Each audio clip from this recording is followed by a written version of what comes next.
తెలంగాణలో స్థానిక సంస్థల ఎన్నికలపై హైకోర్టు కీలక ఆదేశాలు జారీ చేసింది. ఎన్నికల నిర్వహణపై హైకోర్టులో నల్గొండకు చెందిన సర్పంచులు పిటిషన్ దాఖలు చేశారు.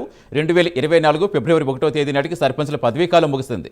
ఎలక్షన్ ప్రక్రియ పూర్తి కావడానికి 25 రోజుల సమయం కావాలని ప్రభుత్వం కోర్టును కోరింది. ఎన్నికల నిర్వహణకు 60 రోజుల సమయం కావాలని ఈసీ తెలిపింది.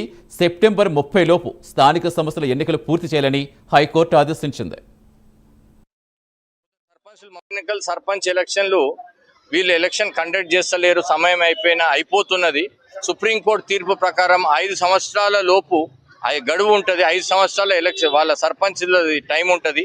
ఆ టైం అయిపోతున్న 6 నెలల ముందే ఈ ఎలక్షన్ ప్రాసెస్ స్టార్ట్ చేయాలని సుప్రీంకోర్టు చెప్పింది. కానీ వీళ్ళు ఎలక్షన్ ప్రాసెస్ 6 నెలలు అయిపోయింది, ఇంకా నెల రోజులు ఉన్నా కానీ ఎలక్షన్ ప్రాసెస్ చేస్తలేరని కొందరు సర్పంచ్లు మమ్మల్ని ఆశ్రయించడం జరిగింది. అప్పుడు మేము హైకోర్టుకు వెళ్ళి ఈ సర్పంచ్లనే కంటిన్యూ చేయండి, స్పెషల్ ఆఫీసర్స్ని పెట్టొద్దు, ఆర్ ఎలక్షన్స్ కండక్ట్ చేయమని మేము కోర్టుకు వెళ్ళడం జరిగింది.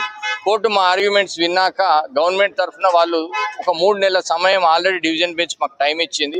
ఈ రిజర్వేషన్స్ ప్రక్రియ బ్యాక్వర్డ్ రిజర్వేషన్ క్లాసెస్కి మేము సర్వే చేయాలి, చేసి వాళ్ళ శాతం ఎంతుందో ఫైండ్ అవుట్ చేయడానికి మాకు డివిజన్ బెంచ్ ఆల్రెడీ 90 రోజుల సమయం ఇచ్చింది.